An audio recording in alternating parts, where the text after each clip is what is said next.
in the very first college football playoff rankings, I think there's a really good chance that Indiana is ranked in the top 5. And if they're not in the top 5, I think they might be 6th.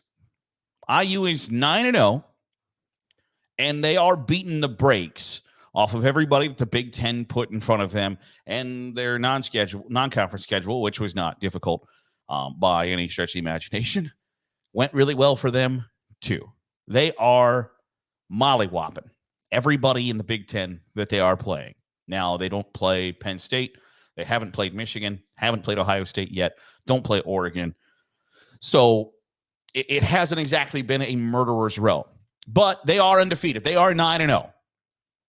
And I'm interested to see what the college football playoff does with Indiana, because there are arguments on both sides of whether or not Indiana should be ranked in the top 5. There is the argument that that is a Power 4 program, a team in the Big Ten that is 9-0. In the AP poll, they're ranked 8th, behind teams with one loss, like Tennessee, Penn State, Texas, Ohio State, Georgia.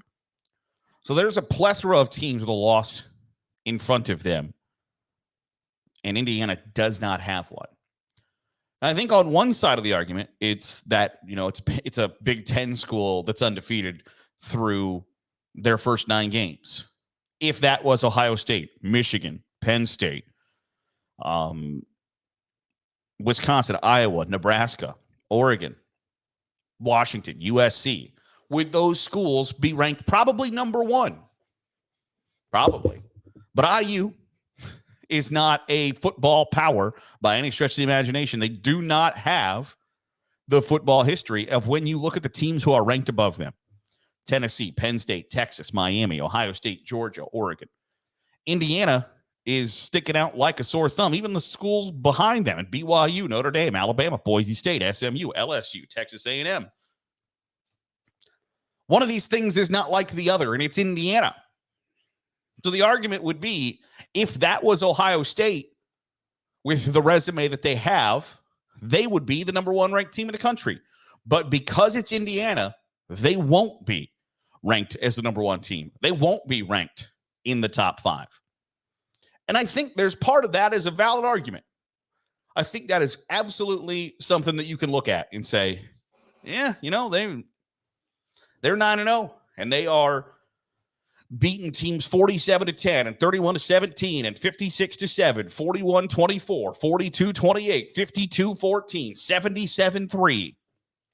Those are big-time wins. Indiana has done what a lot of other schools this season have not done. And we've talked about it a lot extensively on this show, is that I'm impressed by Oregon and Miami because they have handled their business. Everybody that's been put in front of them, they have not had the letdown that Georgia has, that Ohio State has, that Texas and Penn State and Tennessee and Notre Dame and Alabama have had.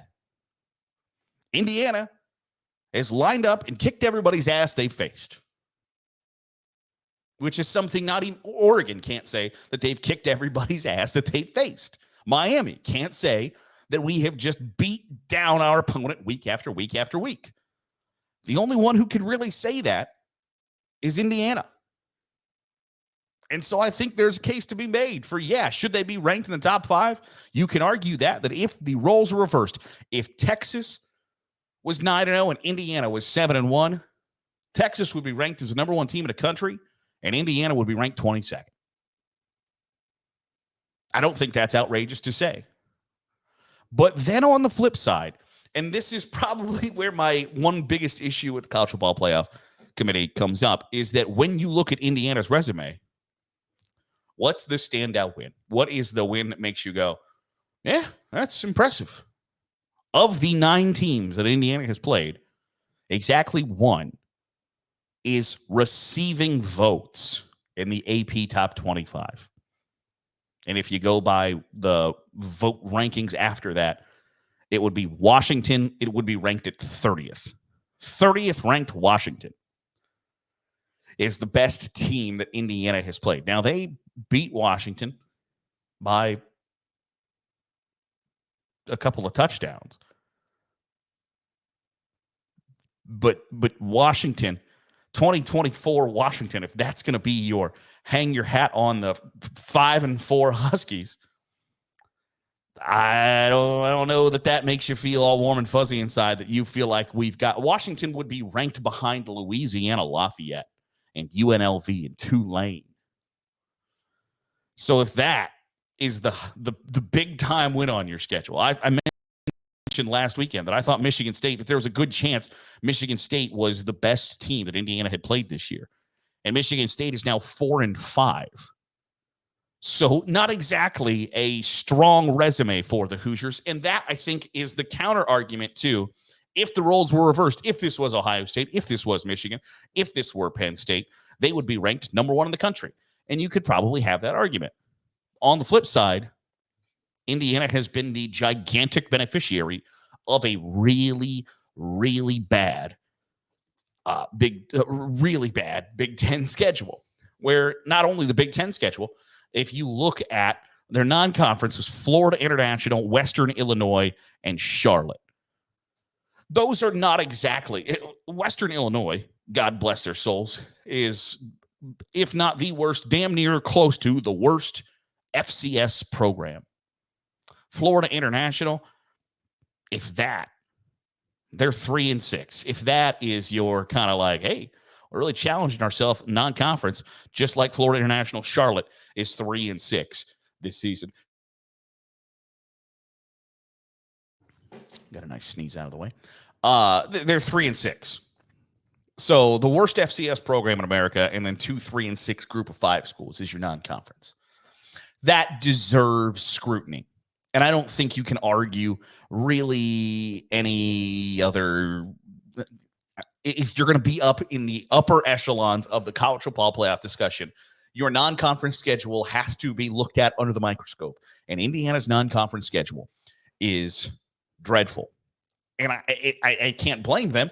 They're looking for wins. They probably didn't expect year number 1 under Curt Cignetti to be 9-0 undefeated in the Big Ten. I don't know that they thought that it was going to be that way, let alone anybody else. But they control their own destiny for the Big Ten championship game. But when you look at the teams on their conference schedule, they played UCLA, who is 2-4 in the Big Ten. They played Maryland, who is 1-4 in the Big Ten. They played Northwestern, who is 2-4 in the Big Ten. Nebraska, guess what? 2-4 in the Big Ten. Washington, 3-3. Oh my gosh, look out, Murderers Row. Michigan State, 2-4 in the Big Ten. They still have to go they still are home for Purdue. Guess what? Purdue's 0-5 in the conference. Michigan is 3-3 in the conference. The pretty much only game that Indiana has to hang any semblance of like, this is our resume, is against Ohio State in a couple of weeks. Because when you look at of the 18 teams in the Big Ten, they played teams that are tied for 12th and 15th and 17th. They have not played a difficult schedule. And that, I think, is the issue for the argument of like Indiana should be ranked in the top 5, because here's what I think is going to happen. Either they beat Michigan on Saturday, they go to 10-0, then have a bye week, then travel to Ohio State. And if they lose to Ohio State, they will drop dramatically from 4th in the college football playoff rankings. And I would guess that Indiana's probably ranked 7th. They drop out of the playoff discussion. And then you can say, this would not happen to LSU, Tennessee, Nebraska, Ohio State, Michigan, USC, Oregon. And you're right, and you can have that gripe. But right now, sitting here today, does Indiana deserve to be ranked in the top 5 of the college football playoff rankings? To me, the answer is unequivocally no. No, they don't. And I think that is a problem on a couple of different levels because, one, at the end of the day, ultimately, the games that happen on the field have to matter, right? Like, that is the one thing that we can all look at and judge. You can talk about extenuating circumstances. You can talk about strength of schedule, etc. At the end of the day, Did you beat the team that was lined up across from you? And Indiana has done that time after time after time, steadily, and kicked the hell out of everybody who has been on the field with them. And that deserves praise and admiration.